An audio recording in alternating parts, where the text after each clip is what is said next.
Hey all, Jason Levon, priest at St. Luke's Episcopal Church in Milwaukee, Wisconsin, and welcome to another edition of Pause and Pray.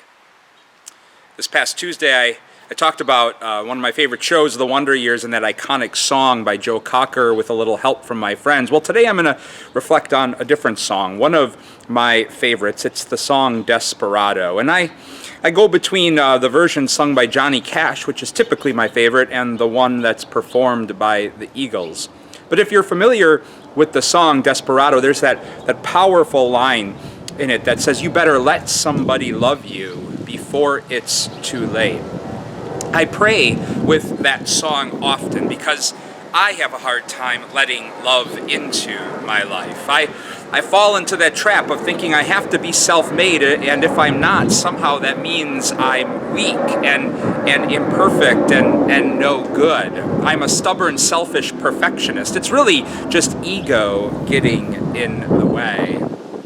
I remember, and if I can get really personal with you for a moment, the gift of being helped in letting love into my life when I made the very difficult, the most painful decision of my life to leave priesthood in the Roman Catholic Church, although it was also probably the most maturing decision I've ever made in my life.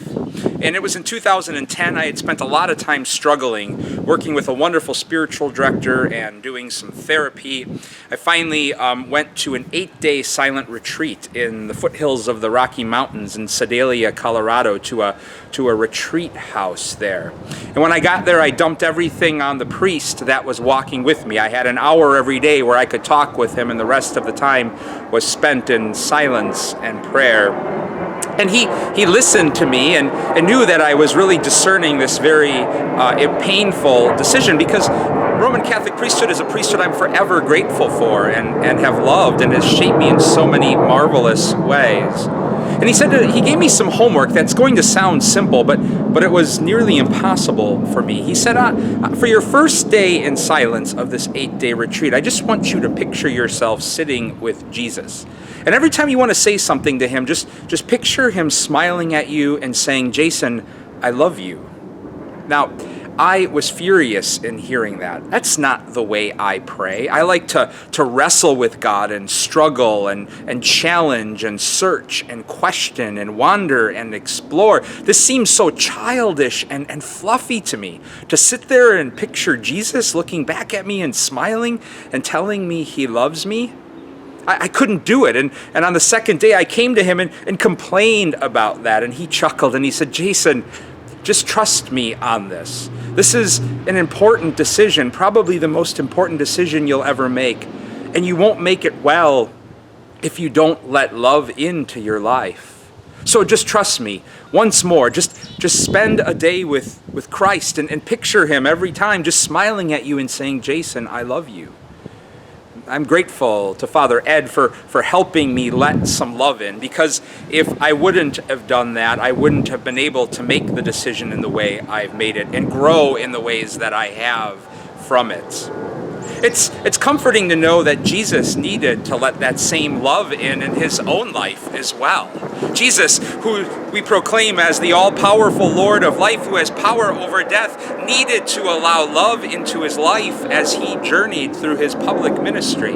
We see that in today's gospel from the daily office, which comes from chapter 7 of Luke, where Jesus is dining at a Pharisee's house named Simon, and while there an unnamed woman comes and begins to wash his feet with her tears, dry them with her hair, and anoint them with oil.